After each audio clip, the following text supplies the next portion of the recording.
when Aurobindo had begun writing the Life Divine, in the aria, the first rumblings of the First World War were already heard in the Western world. It was perhaps the first knockings of the demolition of the old world. It is, I feel, as if nature were destroying the old world of the mind, sort of making the ground clear for the vision of a new life. A vision that was being written about in a remote corner in Puducherry.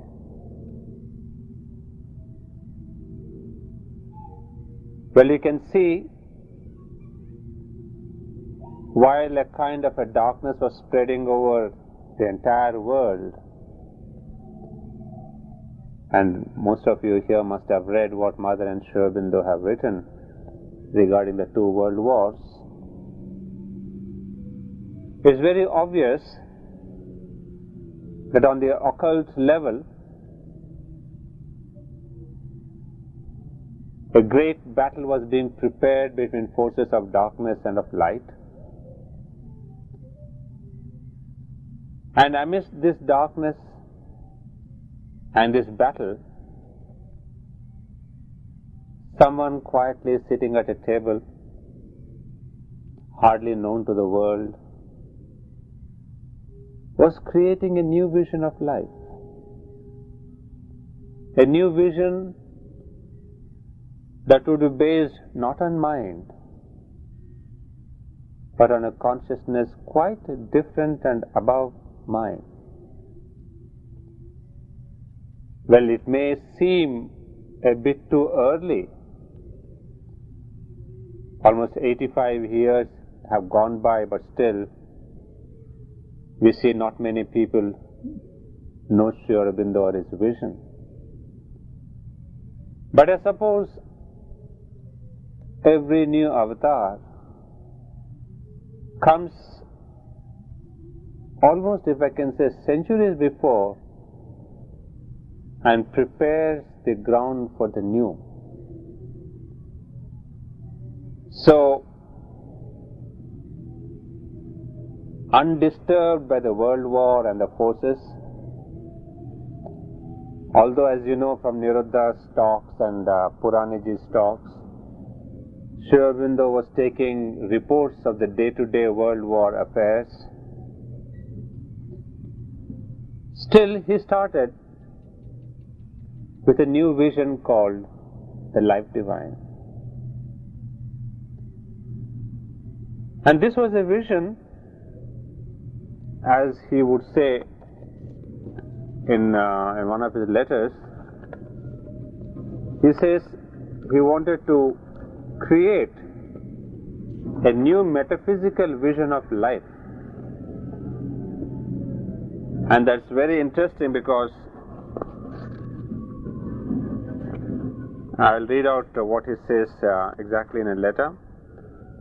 He says, "What I have tried to give in the book Life Divine is a metaphysical foundation of yoga and a new way of life." So here we are, in Sri Aurobindo's own words, the raison d'etre of the Life Divine. A new is a metaphysical foundation of yoga and a new way of life. So this he started creating, and month after month, one side the world war was raging and increasing, and on the other side the vision was coming forth month after month, week after week. So this is where almost, if I can give a parallelism, while the Kurukshetra was being fought, Sri Krishna gives the Gita. So in the Kurukshetra of the First World War, a new Gita was being given, a new vision of life was being given to humanity. The circumstances are very similar. And very similar is the message that we have got to ascend, evolve in the midst of this battle of life and not run away from this life and grow and evolve quite separated from the battle of life. Just as Sri Krishna tells Arjuna that pick up your bow and arrow and fight, because you have got to fight for a greater purpose. So also Sri Aurobindo would give us a vision of life, where he analyzes what life is, what are its problems, and what is its purpose, and where are we going or moving towards, how are we moving towards that new goal. And in similar circumstances, he gives us a wonderful new vision. And what is very interesting here is the title itself, The Life Divine. I mean, it is not a divine life, because divine life we could all think of in our own personal way. Perhaps long back in 1970s or 71, 72, when I was at aspiration, maybe that seemed to be a divine life for me. The freedom and the love and the harmony and the beauty around me. For me personally, it was a divine life. But Sri Aurobindo is not speaking of a divine life of individual persons. Some people living in the hills of Switzerland, they may think it to be their divine life. But Sri Aurobindo is describing here the life divine. That means a particular vision of life which is divinized. So it is not any vision, but Sri Aurobindo's the vision of the life divine. And you see, very interestingly, he calls it life divine, whereas he could have called it mind divine or matter divine. But he calls it life, again perhaps with an emphasis on the transformation of life itself. You see, according to his philosophy of evolution, life stands between matter and mind. So it has got influences of both matter and it is dominated by mind too. So he said perhaps his best thing is to transform life itself. Because up until now, as we have seen in our spiritual history,